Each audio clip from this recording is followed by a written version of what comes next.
All right, go ahead. Here we go. The time is finally here, everybody. It is time for the Packers 2023 season primer.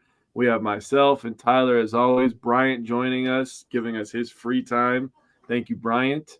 We're going to talk bold predictions, record predictions, and we're going to talk some Packers versus Bears. So this is going to be a lot of fun. We got some good stuff. I know that we're going to be very bold. I know what Simon Says is going to be fun. That one's always fun.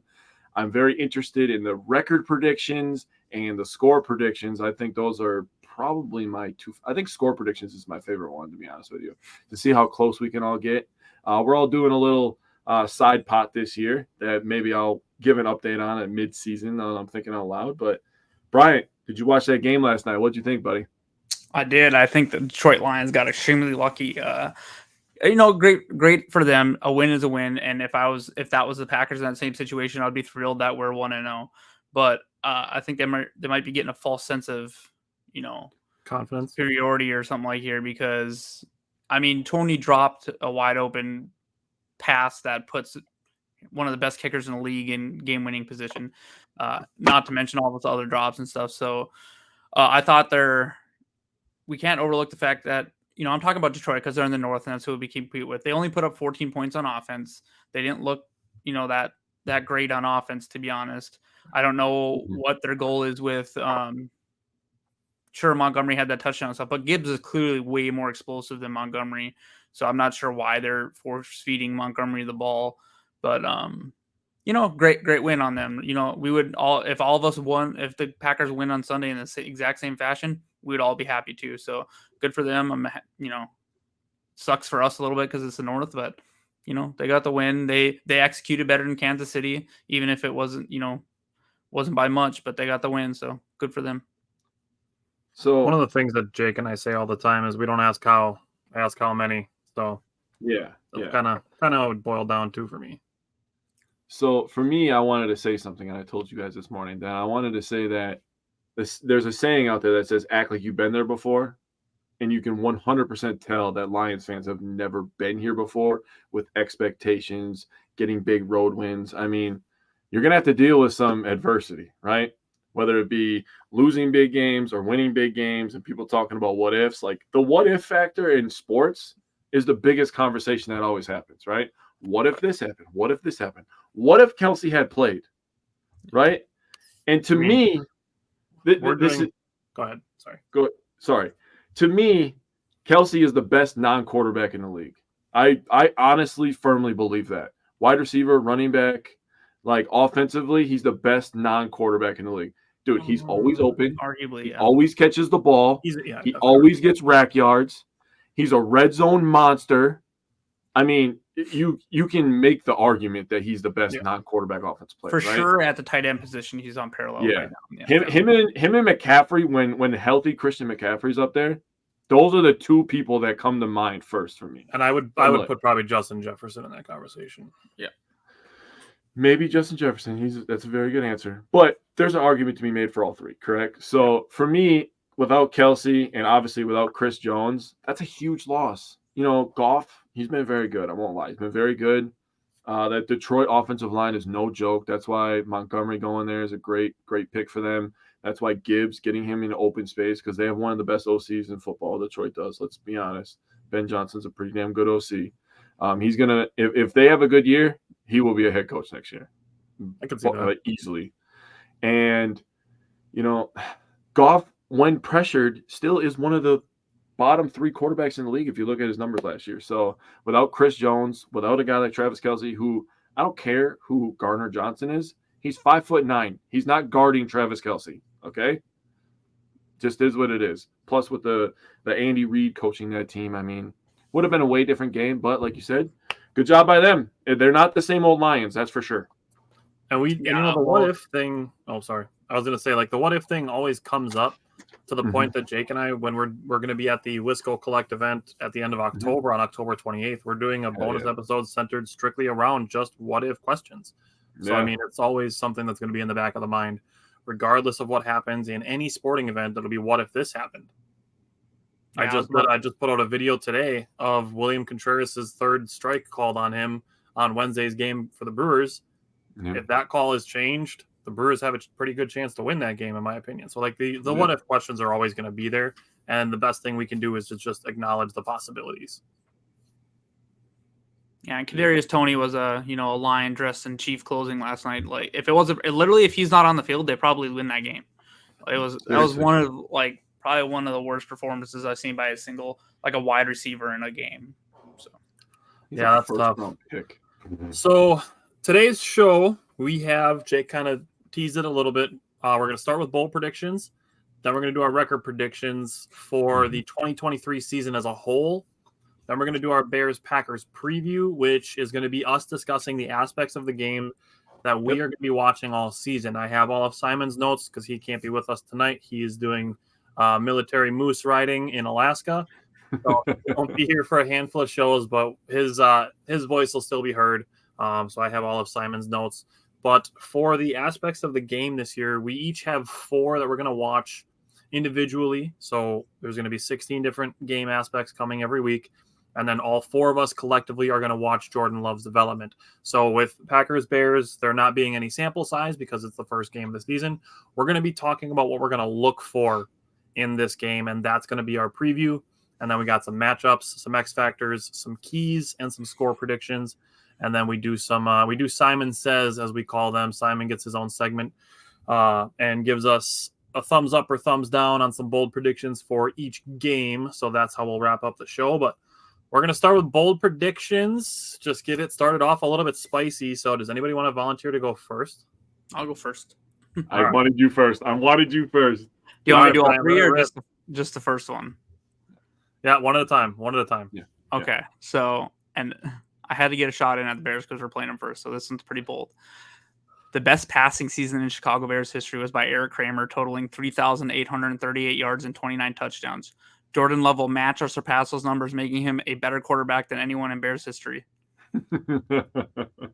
I like it. I'm going to go second because my first one involves Jordan Love as well. So I'm going to double down on my own stat projections on Jordan Love's rushing yards, and I'm going to say Jordan Love will have over 500 rushing yards.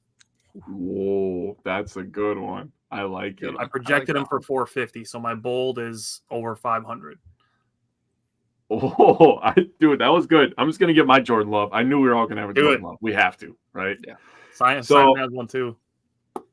You have to. There's no way you can be a Packer fan without a Jordan Love, right? So I went. J Love shocks the world and passes for 4,505 yards. That's 265 a game, with 30+ touchdown passes. Damn. Once again, that would meet my bold predictions. I love it. I'm better than any Bears quarterback ever. With Simon's, because Simon's first bold prediction is Jordan Love leads the NFC North in total touchdowns. Ooh, I actually really like that one. I like that one. I like the total too, because that means he's tying in the rushing. That's a factor. Yep. I like it. All right, that was a good start. That was a good round. All right, Brian, give me your second one. All right, the second one. The most sacks by a Packers team in one year happened in 1952 with 55 total sacks. The Packers will pass that number this year, and Gary will beat the all-time season record of 19.5 sacks. I like that. My next one's sacks too, buddy. All right, go ahead, Jake. Rip your second one. All right, mine involves the rookie sack record. So the rookie sack record for the Packers is actually held by Clay Matthews with 10. I have LVN breaking that with 10.5. Not super crazy, but if he gets 10.5 as a backup rotational player, the defense is going crazy, bro. We didn't see him like I said. I know a couple shows ago, our last show, I said that I wasn't overwhelmed with what I seen, but hey, maybe with more chances, he's gonna really start to blossom. That'd be sick. That would go a long way towards helping my prediction come true as well. Alrighty, so I'm gonna give Simon's second one because his also involves the defense. Mine doesn't. Simon's second one is the Packers defense finishes top 5 in points allowed. That'd be great. My second one, this is going to tie into my heart record prediction in a minute, but my second bold prediction is the Packers start 8-0. Oh, that's bold. That's bold. That's what we're here for. That's wow. It'll make sense when we get into the score or the record predictions. It'll make sense a little more. Brian, okay, Brian, give me your third one. All right, the last one's not as crazy, but it'd still be a big step forward. So last year the Packers finished 14th in the league, averaging 21.8 points per game. I think Jordan Love and Aaron Jones will lead the offense to a more prolific points per game than they did last year. I like that. That's really good. Bryant, you got good bold predictions because you came with stats prepared attached to them. I like that. Look at you out here overachieving. I love it. We're all pretty close on these. So if you add Simon's last one and Bryant's last one together, it kind of get my final bold prediction, which is the Packers defense finishes top 5 in total points per game, and the Packers offense finishes top 15 in total points per game. The Packers win the NFC North by 3 games. Ooh. Damn. That one's there spicy. it is.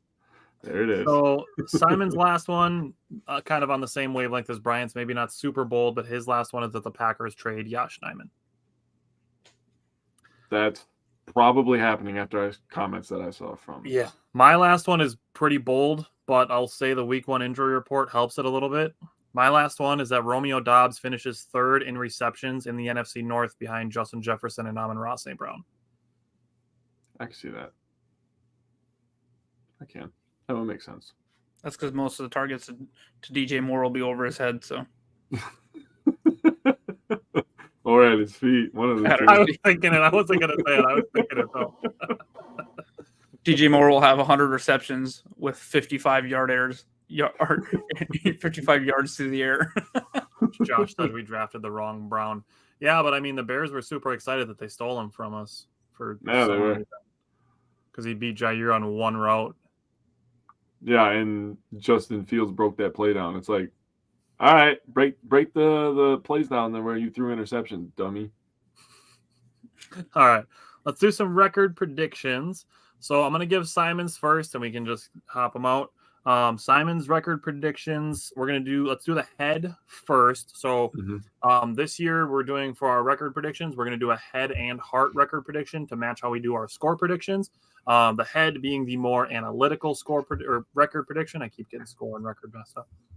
The head being our more analytical prediction, and then our heart being the more optimistic, if everything goes right, perfect situation type predictions. So we're going to go score predictions. Fucking score. Record predictions from the head first. Simon's is 9-8. Mine is also 9-8 from the head. Bryant, what is your score prediction from the head? Man, I feel like I'm going to get ripped apart for this, but I've kind of been saying all along that really what I'm looking to see this season is just that Jordan Love can see it lead us, kind of like we've seen from Rodgers the first one. So my head prediction, I did go 7-10. I think we'll have some, learning curves and some bumps in the road, especially with how young we are at what receivers. So I put 7-10. Yep, that's totally fair. Jake, what is your score prediction from the head? My hand was shaking writing this because I didn't know what to put. I was flip-flopping between 10-7 and 9-8, and I was like, dude, I do not know. And then Tyler, me and you have had a lot of discussions about, the quarterbacks we're playing. I'm sorry if I'm leaking some information, but when I was looking at that and I'm thinking about this defense, I'm thinking about this team being young, I'm thinking about them being hungry, and a lot of people doubting Matt LaFleur, who, by the way, can coach some goddamn football. We need to stop disrespecting that man.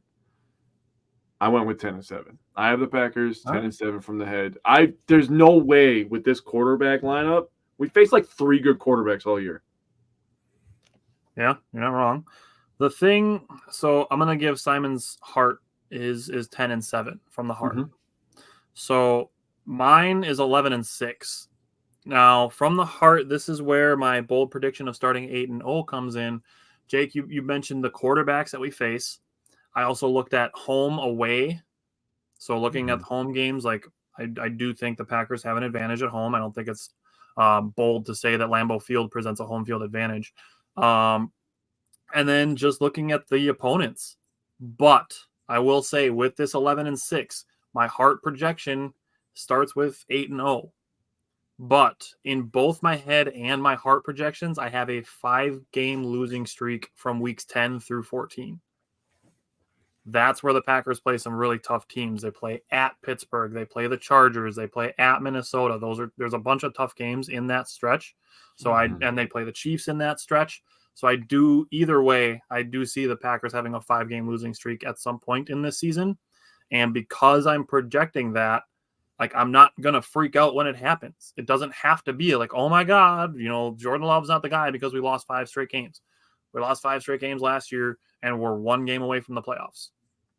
So it's not anything that, I don't think is going to be concerning just because it's a really tough stretch of games. So, Bryant, what is your score record prediction from the heart? My record prediction from the heart is 10-7. All right. I also perfectly went fair. with 11-6. I gave them one more win than my head, and when I thought with my head, and then I went to my heart, I was like, I went with 10. So that's the baseline, right? I couldn't give them any more than 11. Yeah, it would take some favorable play, and maybe by week 9 this isn't so bold to say, or that the Packers will be better or even worse than we're projecting them now. So right. So looking at Simon's projections for the division, Simon has the Lions winning the division at 11-6, Mhm. the Packers second at 9-8. The Vikings third at 7-11, which is interesting. I think he means 7-10. Probably. Yeah, 7-10. And then he has the Bears at 6-11. I myself have pretty similar record predictions for the NFC North. I have the Lions at 11-6 as well, the Vikings at 10-7, the Packers at 9-8, and the Bears at 6-11. Brian, what are you looking for the NFC North? I think the Lions and Vikings will both finish 11-6, right in that area. I think the Packers will finish. I'll go in the middle between my head and my heart, so I'll go 8-9, and I'll put the Bears at 7-10. It'd be kind of a tight packed division this year. I really think that's within the realm of possibility that all the teams finish within 4 games of each other. Okay. Josh said, let's get Operation Save Tay started. I'm with it. All right, Jake. I just went with my heart when I did this. So I have the Packers at 11-6, like I said, and then I have the Lions at 10-7. I honestly think that roster is too talented outside of Jared Goff to not win 10 games. That roster is really good. He's serviceable. So he's all right. He's behind that offensive line a lot, and that's why I'm kind of excited for us. Not to jump too far ahead, but when you have a top 10, top 5 offensive line, it really helps the quarterback. So yeah, he's definitely getting hidden behind that line. Like you put Jared Goff behind the Bears offensive line, and he's Jared Goff again from when he's getting pressured. Yeah. He's Carson Wentz last year. Yeah, he's horrible. He's completely mid.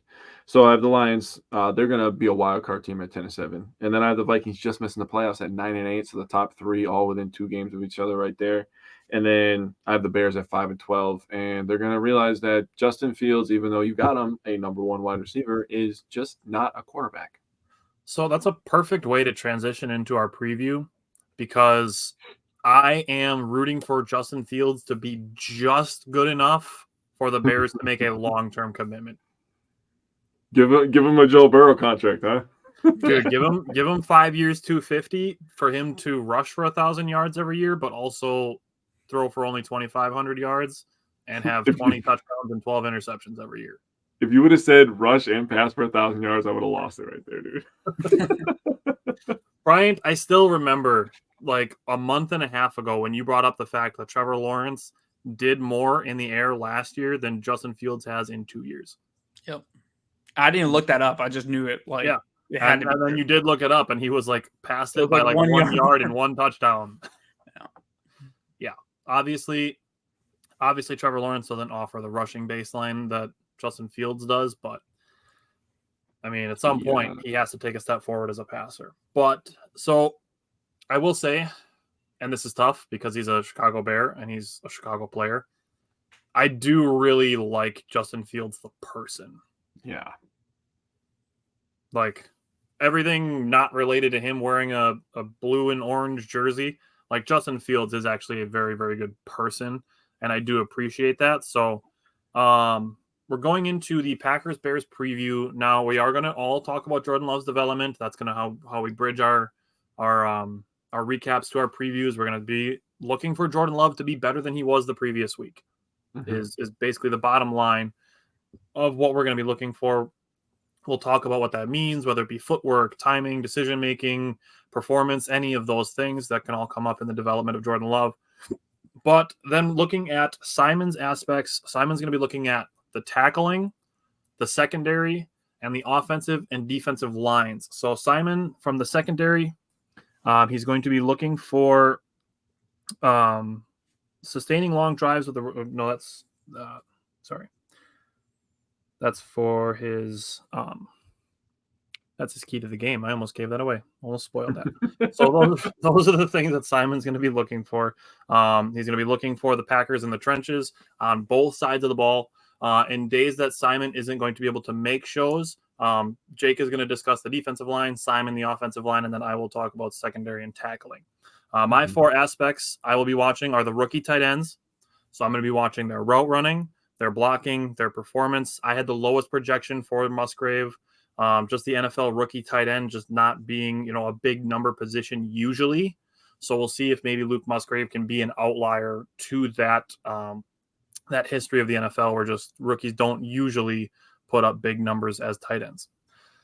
The next aspect that I have is passing game distribution. So I'll be watching very closely that Jordan Love is spreading the ball around, not only just to his receivers, but also to the tight ends and the running backs, and not hyper-focusing on anybody. Really looking for him going through the progressions of all of his players and not locking in on one where he gets into points where he's throwing in a double and triple coverage when there's, a check down open or a tight end that's going to be in the flat, whatever it may be. So just that distribution is the next thing. My third aspect is coaching, time of possession, and consistency. Our coaching should be putting our players in positions to succeed on both sides of the ball. And I know this is something that's going to come up big during this season with Joe Barry. And just, seeing him in the booth instead of on the sideline, if that makes a difference. He was talking about it today in his press conference about just having a better feel for what the guys are doing and being in the third year in the system and things like that. So seeing Joe Barry, he was actually one of my bounce back candidates last week when we did our preseason recap of bounce backs for this season. And then my last one is going to be the third down offense and fourth down when necessary. In 2022, the Packers were in the middle of the pack in third down percentage. Basically exactly 40% was the league average, and the Packers were at 39.5. If the Packers can be above that 40%, their prospects of winning go way up for succeeding on third downs and obviously on fourth downs as well. So, Bryant, what four aspects are you watching and what are you going to be looking for in the Packers and Bears game? So the four aspects that I'm watching are, the first one I have is wide receiver development. And really in the Bears game, we're going to see this really quick. With Christian Watson being out, kind of lost our home run hitter. I mean, if you had to ask me if I had to choose between Watson and Dobbs playing, I'd probably want Dobbs because I feel like Jordan's really comfortable with him. He's kind of his go-to guy in like big positions. But Christian Watson's that home run hitter. So as far as wide receiver development, we're really going to see quickly how fast Jaden Reed is ready to roll. Did Samori Toure take a step forward and just have a quiet preseason? And he might be our kind of our deep threat this game, really, to be honest. And then same with, Malik Heath, Wicks. How quickly can Wicks pick it up? He missed a lot of time in the preseason. Do we call up do we call up Grant DuBose? Do we call up anyone else from the practice squad? So we'll kind of be looking out for that. So wide receiver development, really, there's going to be some heartburn this year. We've already seen them drop passes in the preseason. Don't be surprised if it happens again against the Bears. Just hopefully that they make enough plays, to get over the hump and win that game. Next will be running game. We just talked about it a few minutes ago with Detroit, right? Green Bay is going to have, as long as everyone stays healthy, they will have a top. I would be surprised if it was anything outside of the top 5 offensive line in the league. If Bakhtiari plays all year. We've already seen what Tom and Jenkins can do. Myers will need to have a better year, and Runyon will kind of need to have a better year as well. But that should be a very, very solid running back, offensive line core. And so if Aaron Jones and AJ Dillon, I expect them to get the ball a lot this year. Maybe Love won't check out of runs as often, or he'll check in more. And honestly, kind of like Tyler talked about too, part of the running game, how many designed runs are we running with Jordan Love? I think he surprised some people in the preseason with how well he could scramble. So really the running game, if we can run the ball and play defense, kind of like Jake talked about, we're and Tyler, like you said, with the quarterbacks we're playing, we'll be in most of the games and have a chance to win those. Next will be red zone defense. Can this defense hold these teams to field goals once they get in the red zone? One of my key matchup to this game is Quay Walker and Devondre Campbell versus Justin Fields in the red zone, because the red zone is more condensed. So I think he's going to have a hard time throwing against Douglas, Jaw, and all of them in the red zone. So I think he's going to be looking for reads, and he's going to see they're not open as quickly as he wants them to be. And his tendency is to pull the ball down and run. Is Quay Walker and Devondre Campbell ready for that? Are they going to stop him? So that's just one for this game in particular. That's what I'm kind of looking for, red zone defense. Really, can we hold them to field goals? That'll be big, because with being a young team and Jordan Love's still learning and everything like that, we'll want to keep that points per game low. And then special teams, the last one is special teams. Do we take another step forward from what we did last year? It might be tough because we have a rookie kicker now, a new punter, and a new holder. It'll be interesting to see what happens. I think a new long snapper. Long snapper as well. So we've heard of the struggles from Anders Carlson in preseason, but in the games he's made his kicks, other than some extra points. I'm telling you, when I see someone, I've always been watching these like Harrison Tucker. I'm like, man, it'd be nice to have I love Mason Crosby, and I think he did hit a 58-yarder somehow last year. But I'm like, it'd be great to have someone that can boom these, like at the end of half, if we're 60 yards out, we have a legitimate chance to make a 60-yard field goal. And see if he makes it. Exactly. So we haven't had that. So we just need to bear with him. Can he, if he hits a rut or if he has a bad game, how quickly does he bounce back? Can Rich help him get through that? And then really, I full-heartedly believe Jaden Reed's going to be the punt returner. He's just way more natural. Don't get me wrong, Nixon somehow catches it all the time, but he's like catching it over his head and stuff. I just don't feel comfortable with him on punts. Yeah. It's probably a little PTSD from what we've seen before. Yeah. But what can Nixon and Jaden Reed do at returner? And then same with coverage. I know Tyler Davis is a big loss, so that's what I'll be looking at for special teams. Really, just kind of see how the younger players do, and do we stick with them, or do we have to make that phone call to someone like Mason Crosby again or something like that? This special teams are going to be even more important this year than they were last year, because we are going to be in a lot of close games. If we're going to win 10, 11 games, it's going to be a lot of close games, because I think we're really going to try to run the ball and control the clock with this defense in this front game. So we'll need to be hitting those kicks. So yeah, so my key matchup really was like ties into the red zone there with Quay Walker and Devondre Campbell in the red zone. So all righty, Jake, what are your aspects? All right. My first aspect is run defense. So something that has really killed us for the last few years is yards before contact. So I'm really going to be paying attention to that. I want the D-line to be aggressive, and I want our defense to attack. How many years have we been talking about the defense attacking instead of being attacked, right? That's the mindset you have to have as a defensive player. Like, you guys should see me getting these 10-year-olds, which we have our first game tomorrow at 2:30 if you're in the Fox Valley area. Come watch me coach some defense. I get these kids fired up, man. I'm like, listen, they just took it to you over there. Now you get to take it to them, man. These kids, they just eat that stuff alive, man. So I'm hoping the Packers can, take some of that mentality as well and actually attack some people. Yards after contact, right? So yards before contact, yards after contact. When we make contact with people, we have to bring them to the goddamn ground. Plain and simple. Pretty easy to understand. That goes with Simon's aspect of tackling. So yeah. And then I'm going to be recording some tackles for loss and some missed tackles as well in the run game, just the run game. So those are big things that we've been really kind of missing over the last couple of years. I mean, 2 years ago in 2021, when Devondre Campbell was first team All-Pro, our defense was so crazy good at tackling, and look how much our defense improved that single season, right? So be looking for those general kind of aspects in the run defense. But yards before contact is really the one that made me want this topic. So then my next one is red zone offense, also something that's been killing us. So back in 2020, we were like historically good in the red zone. We scored on like 88% of our red zone possessions, which was just disgusting. I love gold. You remember that year with Devontae and Aaron Rodgers? That year was crazy. And then we got worse and worse. And now we have a whole new young offense with a whole bunch of rookie weapons and a quarterback going into his rookie year, quote unquote. So this is going to be crazy. I'm going to be watching for a run versus pass because that was a big discussion last year with Aaron Jones. Bryant brought up that stat late in the year where he only got like 2 carries inside the 5-yard line, and it made me want to throw up live on camera because it's like you're paying him $20 million, $13 million, whatever his cap hit was last year, and you're just like, you're not going to make him touch the ball? Like, that just doesn't sound smart. I don't care who your quarterback is. Aaron Jones can punch that baby in, right? And you have A.J. Dillon, who you still didn't want to give the ball to. And I'm also going to be looking for some formations. I want to see what kind of formations that LaFleur is cooking up. We look like we're running a lot of bunch set to the right so far in the preseason. So maybe he's got something up his sleeve in the red zone with the big rookie tight ends. My third one is third and, when necessary, fourth down defense. And the big thing, and Bryant, you were the main guy talking about this last year.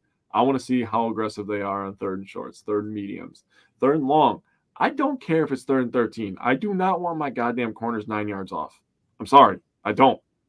Like, as bad as we've been with tackling and bringing people to the ground, having them 9 yards off, letting them just, run 9 yards, giving them that 9 yards and hoping that you tackle a guy short. Like, we've seen it too many times where our corners, our linebackers, anybody just slips off and they get a first down. And that could be a backbreaker, especially for a team, like we've said 100 times, going to be in a lot of close games, right?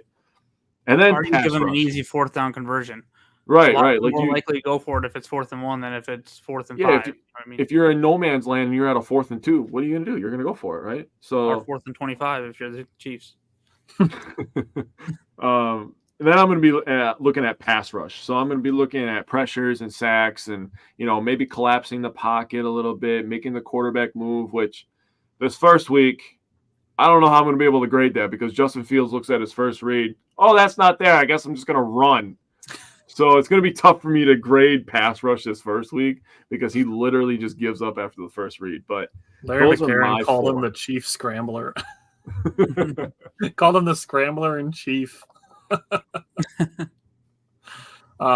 This actually, Adam said he's got one that ties into what Jake was just talking about with the pass rush. Yeah. Adam said he's going to be keeping an eye on the progression of Devontae Wyatt. I was impressed with his spin moves in practice and preseason. Hopefully that shows up in games blowing up the middle. Would love that from Devontae Wyatt. Stay tuned. All right. So Simon's aspects that he's watching kind of tie into his matchups. So Simon, comparing the secondaries, said the Bears have an underrated secondary. Johnson, second-year Brisker, Jackson, and then a rookie Stevenson and a second-year Kyler Gordon against a very young Packers receiving core, including a first-year starter in Love. He said it'll be paramount to sustain long drives with a running game that should be solid with a better offensive line than their front seven. So Simon, for the secondaries, comparing them, does think the Bears have, like he said, an underrated secondary and is going to look for the Packers to control the game by running the ball. Then for trenches, this is the Packers offensive and defensive line. He said the Packers front seven better than the Bears offensive line, and the Packers offensive line better than the Bears front seven. I agree with both of those. The Bears offensive line is still going to be a problem for them, even with drafting Darnell Wright. Tevin Jenkins is on IR. And then other than that, they've signed just bargain bin offensive linemen. Yep. So the Bears still need more offensive line help. And then the Packers offensive line has the capability to be one of the best if they all perform to their capabilities. I would say between Bakhtiari, Jenkins, and Tom, it's already a great offensive line. Runyon is, I think, Bryant, you brought it up that he's really good in the passing game, but not as good in the running game. He was the person I looked to bounce back a little bit. It's not that he had a bad year last year; he just wasn't as good. And I think he can be a better player. And I think now he's getting pushed a little bit. I think he's going to take another step. And then I think you said it was the other way around for Myers, who was better in the running game, at getting to the second level, and then just needed work against pass. The snapping will be a big thing. I'm sure Simon might have mentioned that too, like with all the issues we've heard about snaps. So, Alrighty. So for matchups, Simon's matchup is going to be, that's actually his matchup and his key to the game, is keeping DJ Moore in check. Not really concerned with anyone else. I'm sure the Bears will find a way to get him the ball early to get something going. So for me, the matchup that I'm watching is DJ Moore versus Jair Alexander. Did the Bears finally get a hit at wide receiver after bringing up Mooney, then stealing, quote-unquote, EQ, and then stealing, quote-unquote, Chase Claypool, who did nothing? He had 14 receptions for 140 yards in, 10 games? with the Bears. Dude, he's a better TikTok personality than he is an NFL wide receiver. Sorry, had to be said. And we know why the Steelers traded him to the Bears and not the Packers. Yep. Everybody knows why. If you don't know why, it's pretty simple to figure out that the Bears were going to have a worse record and therefore a higher draft pick. Mm-hmm. So, Bryant, what matchup are you watching in the Bears-Packers game? So are we doing matchup or key to the game? Matchups, and then we'll go matchup, X Factor, keys, and then score predictions and Simon. Okay, yeah. So I kind of already said my key matchup. Really, it's just Quay Walker and Devondre Campbell in the red zone. And you can expand that the entire of the game. The easiest way for the Bears to beat us is to continue to convert third downs by letting Justin Fields run for them. We've struggled historically against running quarterbacks. So, granted, Justin Fields. I mean, he's never beat the Packers, but if we can, kind of contain him a little bit, he's probably going to bust a long one off once or twice in the game. Yep. Can we stop them enough times to get them off the field and not let them bleed the clock? So yeah, we need Quay. They have the speed, so to at least keep up with him a little bit. Don't get me wrong, he's crazy fast, but and then we can't sleep on Keyshawn Nixon in the slot either. He can fly, so if he can help with that, yeah, that's a good point. Jake, what matchup are you watching? So I'm not as worried about the linebackers like you are. I expect them to be ready to go first week of the season. But the thing that I'm going to be looking for is Aaron Jones versus the Bears, and I'm going to follow your lead, Tyler. New look defense. So they signed these, inside linebackers to kind of help with the pass the pass defense in the middle of their defense, and I think that Aaron Jones is going to get matched up with them a lot, especially in the passing game. We're gonna be running the ball a lot, so we're gonna be a lot of third and manageables. So I think Aaron Jones is going to be a receiver that Jordan Love's going to be looking for in those situations. So Aaron Jones, as he's been called on our show many times, the human pinball machine. Hopefully he can bounce off some, extend some drive, pick up some big third downs. I think that's going to be key. It looks even better now that Watson's out. I wrote this before the Watson news, so it looks even better now. The thing is that, it could be a situation where Aaron Jones is the biggest beneficiary of Christian Watson missing the game. I will say on the game where he ends up with like 150 all-purpose yards 150 type all-purpose yards, something like that. Yeah. Right. I'll say on the subject of the Bears linebackers that they added, TJ Edwards and Tremaine Edmonds, I think it benefits their running defense much more than it benefits their passing defense. And the Bears, they added Yannick Ngakoue, which is, cool, who hasn't honestly done a whole lot. He's kind of just bounced around the league in the last 3 years. It doesn't give them a pass rush by adding one guy. So I do still think the Packers will be able to control the trenches, like Simon said, with the Packers having a better offensive line than the Bears front seven. They're honestly going to have to throw out some crazy blitz packages to get after Love. They're going to have to try to confuse him more than they're going to have to try to pressure him, because they do not have the front seven to pressure him. Right. Alrighty, so some X factors for this game. Mine is Khalil Herbert. So there's a lot of talk about what Justin Fields can do in the running game, but if the Packers can allocate fewer defenders to the running back, it's more that they can dedicate to containing Justin Fields. So if Khalil Herbert, like Jake brought up with yards before and after contact, if the Packers can kind of neutralize Khalil Herbert and make him a non-factor, I think that benefits the Packers massively because they can focus more on Justin Fields then. Bryant, who is your X factor? So my X factor this game, and Jake kind of alluded to it earlier, is Matt LaFleur. I'm really looking for, does he have this team prepared for week one compared to previous seasons? We have struggled mightily under Matt LaFleur week one. I think we're 2-2, but one of those wins was against Chicago, and we put up like 10 points or whatever it was, and we beat them 10-7 or 10-3 or whatever it was. So now is our team playing in the preseason have us more prepared? Also, you kind of just talked about it, or one of you said they're gonna have to blitz him like crazy. Is Chicago gonna look at the Kansas City tape and be like, okay, we just all blitz him and he's gonna struggle? I kind of hope they do. I would love for that, because I think he's way more mentally prepared and ready for that. But has Matt LaFleur really, got them prepared? They're already facing some adversity because, like I said, you could throw Christian Watson a 10 or 5-yard pass and he might take it to the house. So we're missing that home run hitter, but there's still enough players around him that if he has the time, he should be able to make something happen. Jaden Reed's going to get open. Romeo Dobbs is going to get open. Luke Musgrave. I know I said Toure might be our field stretcher. Look for Luke Musgrave up to see in this game. Like, he's going to get behind some people. And then Aaron Jones and AJ Dillon, who both can catch the ball well out of the backfield. So my X factor is Matt LaFleur and how ready he has this team and how amped up he has his team to go into Chicago and play. I like that one. That's a good one. Jake, who is your X factor? Before I give this, I just got to give some props to Bryant, dude. You are having a fantastic show so far, dude. You're impressing me right now, dude. That was great. You're doing great so far. Just wanted to. You know what? Here you go. You get to move up to the top row. Top row, baby. Put me on the bottom. My X factor is Devontae Wyatt. I think he's going against a Cody Whitehair and left tackle Braxton Jones. I don't even vaguely know who those people are if they didn't play for the Bears, to be honest with you. The only reason I know who they are is because we play them twice a year. He has to become the tag team partner that we thought we drafted in the first round. Get pressure on Fields. I mean, you don't really have to force him out of the pocket because he does it himself. I'm sorry I keep saying that, but it's true. If you ever watch his tape, the guy literally looks at one guy and is just like, fuck it, I guess I'll just run. Like, why are you doing any of that? But get pressure on Fields, stuff the run, and really, like I said, man, make that first round value hit because we thought we got a gem last year. Let's see if it's true. Alrighty, so Simon's key to the game, I kind of mentioned it already, but his is keeping DJ Moore in check. My key to the game is don't let Justin Fields build momentum. So Bryant kind of touched on this a little bit earlier. He's going to have some big plays. He's going to get his. It's going to happen. Like we talk about, not believing that Justin Fields is the greatest thrower of the football and that he's kind of a one read and scramble guy.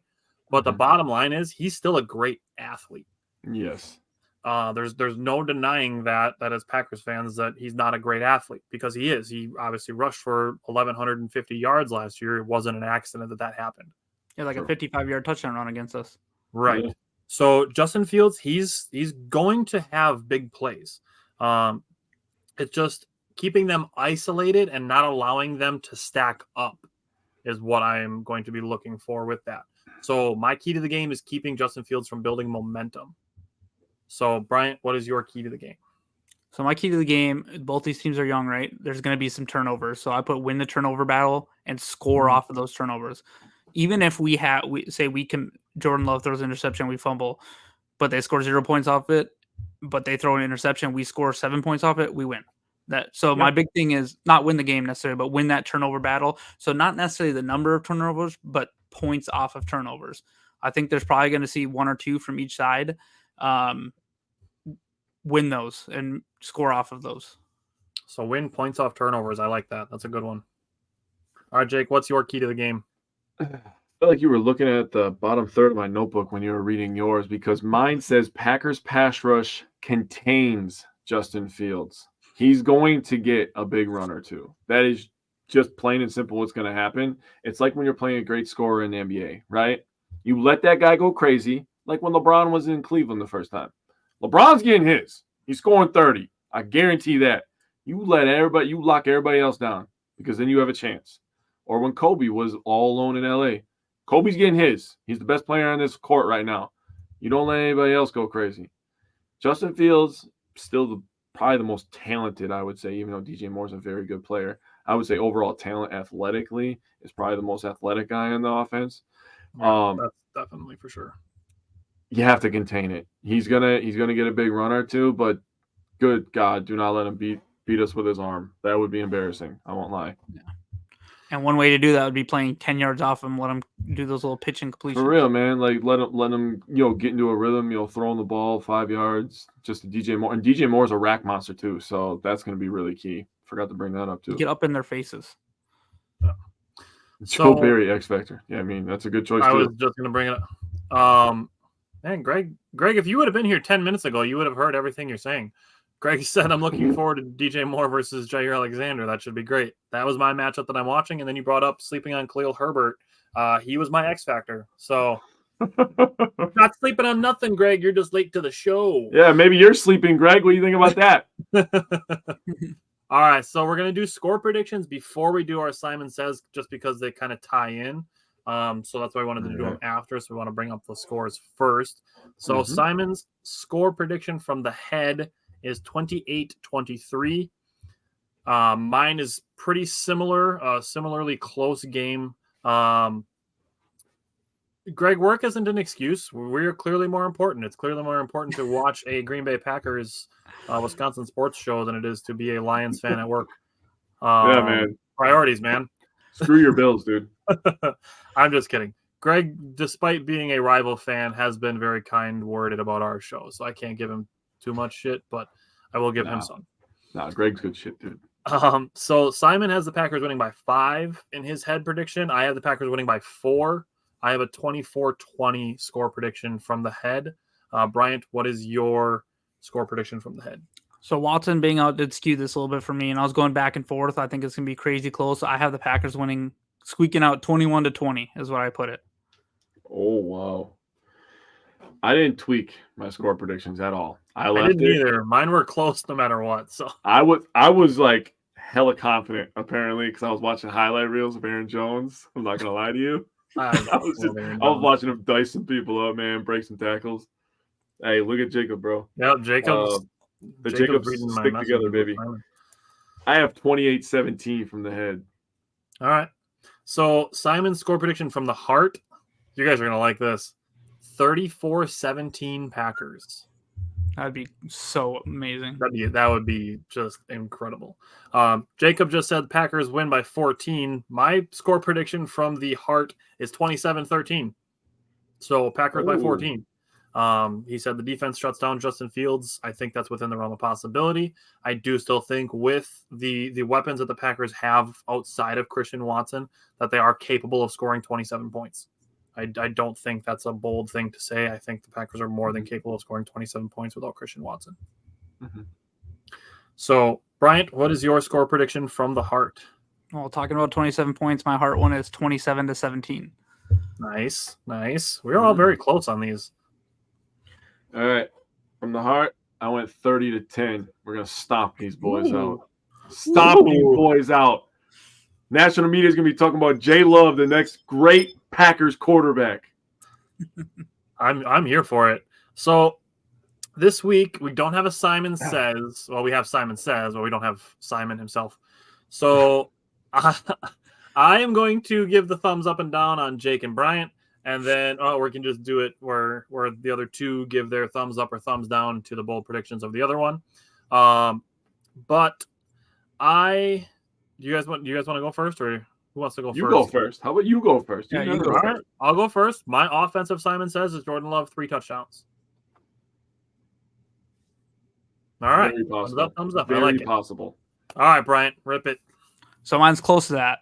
I only have him scoring 2 touchdowns. I put Jordan Love will throw 2 touchdowns this game. Both will go to rookies. Ooh. I'm gonna give you a down on that one. I can see Jaden Reed getting one, but I feel like if he throws another one, it's gonna be to Dobbs or to Aaron Jones. It's Luke Musgrave from the 25-yard line up the seam. Oh, if he throws a 25-yarder up the seam to Musgrave, I'm gonna shit my pants, dude. This will be the game we have to do a watch party for because Jake's just going to be having all kinds of stuff in his pants. You'll get a bonus because Alex is coming over to my house for the game, bro. Nice. Jake's just going to be a mess. Yeah, my daughter's going to be screaming. She wants attention. Eat your chicken nuggets. I'm watching the game. It's going to be a mess. All right, Jake, what's your offensive one? You guys are going to like this one. Aaron Jones has a 4-touchdown game, 2 on the ground, 2 through the air. Nice. You said Aaron Jones. I was putting the thumbs up no matter what. That's why when you asked before, you're like, does it tie in? I do think he'll have a huge game, though. Who? Oh, Aaron Jones? Yeah. I think so. I do think it's whole, like, is it possible? All bold to say that Aaron Jones will be the focal point of the offense on Sunday. Even with Christian Watson healthy, I don't think that would have been outside the realm of possibility that Aaron Jones is the central focus of the offense. He's the most experienced player as far as the skill players go, and he's arguably the best player that we have on offense. Like Dude, as a in the preseason, they threw him the ball like once for like 7 yards, and they're like, "All right, get out." Yep. So you know they're like just protecting him. So Yep. Jacob's a fan of both of those. All Yes, right, sir. my defensive one. This one's a little bolder. 3 interceptions. I can see it. Hold on.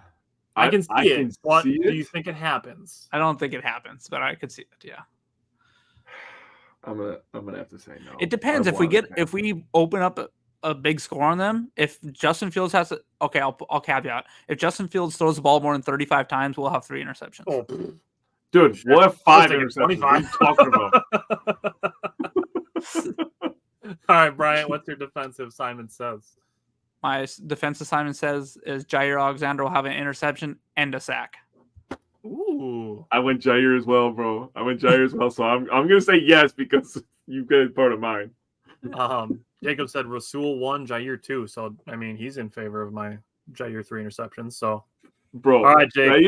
Jair will be the most insufferable human being on the planet if he gets 2 interceptions against Fields. I think Darnell Savage will get our. This is a bonus one. I think he'll get our first interception of the season. I think so too. He's going to play a lot of center field. Yeah, they're gonna try to go deep early to DJ Moore. I guarantee that. Paul said 2 interceptions and a pick 6, so he's a fan. Rasul Douglas already has a pick 6 against Justin Fields, so. Oh, that play was so freaking lit, dude. Oh my god, he juked him out and Fields fell on the ground. That was so. Didn't Ja intercept Fields in both games last year? Yep. Yeah, one of them was like right at the end of the game. Both of them were basically game enders if you think about it. The one in Green Bay was literally a game ender, and the one in Chicago, we had the next drive is when Watson went all the way on the end around and scored the touchdown, and we basically won. Jacob said Jason Fields fumbles a couple times. Yeah, every single game, which is why I called him a turnover machine, and everybody was in my DMs giving me death threats. It was crazy. Yeah, yeah, you're not wrong. Yeah, I just sent laughing faces. I didn't know that. That's insane. Yeah, whatever. I don't care about that stuff. I just said it last Wednesday, Jake, that I don't even hate the Cubs and their players. I hate their fan base more. Yeah, 100%. It's always that's how I feel about the Bears. Terrible people. That's honestly how I feel about the Bears. I don't the even biggest team for that for me is like the Cowboys. Yeah, I do hate the Cowboys because like they're literally shoved in our face on purpose for like no reason. But that's for the fans and the media, right? That's not necessarily the team. So their fans are insufferable. It's our year every single year. Yeah. Well, that's the Vikings too. Yeah. If you think about it. Yeah. Okay. All righty, Jake. What's your defensive? Simon says. All right, I'm ready for Tyler's thumb down already. So this is Jair. He's gonna have 1 interception, 3 pass breakups. He's gonna start 1 fight. You like that? Him and DJ Moore are going to be nose to nose, dude. I can see it right now. I can't because I don't see DJ Moore being that kind of guy. Like, I don't think he's – I don't know. Hey, Andre Johnson's a very level-headed dude. He was throwing haymakers on Cortland Finnegan. Cortland Finnegan's a bum, though. Yeah, all he did was talk a little bit. Jair talks all day. Look at Gabe Davis. And Finnegan's just – I don't know. Finnegan is not Jair Alexander. I'm not saying talent-wise, but the mouth, it gets people, especially in the heat of competition. Brian, what do you say? You give me thumbs up? Give me thumbs up. Depends on how the game's going. If DJ Moore gets super frustrated, it's like, does he have a little Sam Smith in him from the Carolina time? Like, you know what I mean? So I do think that I'm really looking for if Jair isn't shadowing DJ most of the game and isn't up in his face, I'm going to lose my mind because that's how we start to lose the game is by letting him just catch those and rack. You know what I mean? So I'm hoping we see a lot of John DJ Moore. I think that's the case. It's going to be like I would be kind of interested to see Rasul and DJ Moore. Like I'd be up for if it happened. I wouldn't be like, oh, here we go. Like DJ Moore's going to score on this play because Rasul's guarding him. Like I don't think it's going to be anything like that. But like I mean, if Moore and Claypool are lined up on the same side, and the Packers are playing zone defense, like I'm not going to be worried that one of them is going to spring open because Rasul is there. Yeah, I'm not worried. I'm more so worried about don't play 8 yards off and let them just throw the ball and then run. Yeah. Well, you look at those not everybody. Let me back up. I was getting ahead of myself in my thought process. The Bears fans were freaking out when Fields had all those passing yards, but it was basically on 2 screen passes. So right there is evidence to not let us play 8 yards off the wide receiver. We got to get up there every once in a while. Also, Plus, reason to not do shitty Jair is arm one of the tackles. best corners at reading wide receiver screens. One of our favorite plays of all time is him against the Vikings. And then he sniffed one out last year against the Bears, actually, in Chicago, where he got the tackle, and then he ran past Fields and just gave him a little shoulder, like, don't throw that shit on me, punk, like, dude, I'm excited for this game. So I do want to throw this out there, like, not that I want to harsh the vibes or anything, but there's a realm of possibility where the Bears win this game. Now, what I want to say is, let's say it happens. Let's say the Bears pull off a miracle and find a way to beat the Packers. I just want to say this. I hate that I even have to make this disclaimer. 1, it does not end our season. 2, it does not mean that Jordan Love is not the guy. 3, it does not mean the Packers are going 0-17. Fuck's sake, I hate that I even have to make this disclaimer, because this is the nature, and it's more on social media than it is anywhere else.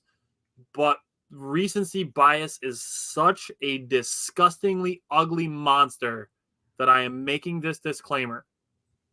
Can I add one more? Go ahead. It is not your significant other's fault. I'm not even joking when I say that, because I fucking hate that shit, dude. Like, I don't mean to cuss. I apologize, but like, that stuff really gets to me. Like, stop beating up your wives and girlfriends, dude. The Packers played bad. Get over it. Jesus. Do what I do. Take 30 minutes to decompress before you start consuming stuff if it's a bad game. It's helped me a lot. Obviously, we're different people during the game. We're kind of freaking out. Man. It's just a switch that it's turned on and off. You just need to know when to shut it off. We talked about this many a times. People are going to catastrophize and be like, oh my gosh, the season's over. We can't do it now. Jordan isn't the answer because he had one bad game. I'm telling you right now, as much as we want to hate on Chicago fans and all that stuff, they're all, maybe falsely so, but they're all super hyped for this season because everyone's told them that they can go to the playoffs and that Justin Fields is the next Jalen Hurts. Soldier Field is going to be loud. It's going to be ruckus. It's going to be a hostile environment for sure. And if we let them start fast or we start sluggish and they're leading, it's not going to go away. The fastest way to help that would be going in there and punching them in the mouth. But it is going to be a hostile, situation. So, like Tyler said, it's not like we're going to – I would lean more that we're going to win this game 24-21 or something than 30-14, right? So, but – there's also a chance that we lay an egg because it wouldn't be a surprise. So go ahead first, and then I'm going to add something to that. The reverse is also applicable. So let's say the Packers do win 30-13. Mm-hmm. It does not mean the Packers are going to the Super Bowl. It does not mean we're going 17-0. It does not mean that Jordan Love is a first ballot Hall of Famer. We just need to take things in stride, I guess, is really what I'm getting at. And again, to bring the recency bias up. It's incremental. It's a building block, stepping stone. Either way it goes, either way you break it down. If Jordan Love has a great game, it does not project to the rest of the season. I will be the first person to say that. It does not project to the rest of the season. We know we have tough games coming up. Like, this isn't a hot take, but Chicago is not one of them. It's actually a little bit beneficial that we get to start against an easier team because it could be a good way to start 1-0, build some confidence. But if the Packers do start 1-0, it does not mean they're winning all 17 games. We just really need to look at this on a game-by-game basis and see what they're doing well, what they can get better at, and what is a good building block for the future. Jake, what does Giannis talk about every single press conference that he has? Building good habits. So that's really what we want to see. We're going to take it one game at a time. We'll talk about the entire season at the end of the season. We are not going to project week 18 in week 1, regardless of the outcome. Jake, go ahead. So what I wanted to add to Bryant is, did you guys see what Kyle Brandt said about this game? It was a couple days ago. I didn't. Ooh, So he told a story about his dad. Did you hear this, Tyler? Yep, I did. I did hear this. You Yep. did hear this. You hear everything. That's why I wanted to ask. Twitter, man. So he told a story about his dad. And his dad was watching his dad. He's from Chicago. If you didn't know, he's a Bears fan. But I think he does a fantastic job, like not being a homer, just calling NFL. Not being Adam right? Rank. Yeah, Adam Rank. Oh yeah, Kyle Brandt is one of the best people. Like, Yeah, you wouldn't really know he's a Bears fan unless he hardly ever says it. You know what I mean? So. Yeah. Well, I wouldn't say it out loud either, but here we are. So, anyways, he's telling a story about his dad, right? And he's telling about how he's on the phone with his dad. And his dad's like, "Man, once we get that Favre out of there, then we're gonna have a chance to beat those Packers." And then Aaron Rodgers comes around, right? And he's better than Favre, and he's going nuts. He was what, 26 and 7 or whatever, including the playoffs. I thought it was 26 and 4. Yeah, 26 and 4. Yeah, I mean we haven't lost to the Bears in 5 years. I literally don't remember the last. You want to know something wild about that? What's that? There are more players from the Packers team that lost on this year's Bears team than there are on this year's Packers team. Yep, that's wild. Nuts. I remember hearing that, but he told a story. He told that story, and then he said, "The stadium's going to be loud." You know, and you made me think of this story when you were talking about that. He said, "The stadium's going to be loud. It's going to be crazy. We finally got Rodgers out of there." He said, "Don't you dare let Jordan Love go down the field on the first drive and score a touchdown. The anxiety in that stadium will be at record highs. I want the Packers to start with the football. I don't want a second half. If you're going to make a goddamn statement and you're Matt LaFleur and you're Jordan Love and you want to grab this season by the nuts, you take that ball and you drive it down the field and you get 7 points. You do that, you let everybody in this know it's my time now. I'm running this. You talked about it. You want him to show that he's the new sheriff in town? No better way. I'm here now." Oh, I would love to call Jordan Love the sheriff. You might be onto something there. I like that. Dude, I'm telling you, if he goes down to a touchdown, dude. But not even that. Like, if it kind of goes on our heart predictions, right? If we go in there and we just stomp them 30-13, 30-17, Bears, they're defeated, man. I don't know. I can't imagine the feeling. Like, Matt LaFleur hasn't lost. This is why I think that it's definitely going to be a hard match. They're going to be fired up. They feel like they actually have a chance to win this game like they probably haven't felt in the last 4 years. But Matt LaFleur is 8-0 against the Bears. So we'll see what happens. But, yeah, it would be very disheartening for, like, it's almost like Bears fans, like, in the huddle. I know we don't like talk about that because it's just a toxic group. But they're trying to convince themselves, like, no, that's 100%. Like, they talk about it so much, it's almost like they're trying to convince themselves and just hope that it's real and that they're right, so they can say, "I hope I told you so." Speaking into existence, the fact that they're only a point favorite or 1.5 favorite at home, the standard line is +3, so basically they're for home field advantage. So they shouldn't feel quite as confident as they do, but it's basically an even match.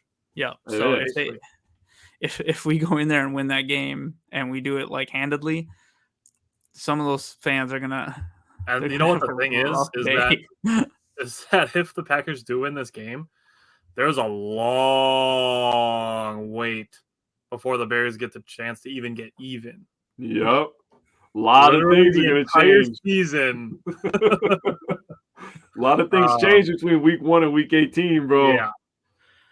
Chris is in here completing the collection as a Vikings fan. So we've had a Lions fan, a Vikings fan in here as we're talking about the Packers and Bears. I do see the relevance still for the division, but all right. Well, that concludes our preseason, all of our notes from the year, all the draft prep. It's all led to this point. Chris said if both your top wide receivers are out and Green Bay still beats the Bears, it's going to say a lot about how bad the Bears are. That's very true. I was going to pick on you, but that's a great comment. Right now, it looks like Watson is out and Doubs is in. We'll probably update that, but I do think that that's going to be the case come Sunday. But yeah, we're here for it, and now the season is beginning. We do have exciting news that Mike Spofford is going to be with us next Friday, so we have that to look forward to. Mike always brings great insight, and I'm super excited that he's going to be with us for the first recap of the season. So very, very much looking forward to that. And Jake and Bryant and myself will be back next Friday as well. Simon is going to be off, I believe, until the 22nd, and then he's going to be off again after that. So we'll still get Simon's input in here. We still appreciate his input, and he's still a part of the show. It's just, like I said, he's going to be doing some military moose riding in Alaska, but we'll still get his input in here. Tactical moose riding. Yeah, he's going first. He's going first that episode he's on, dude. The whole show. He's going first. We made it, boys. So Jake and I will be back on Wednesday, and then all three of us will be back next Friday talking Packers Bears. We'll see you guys then. Thanks for watching.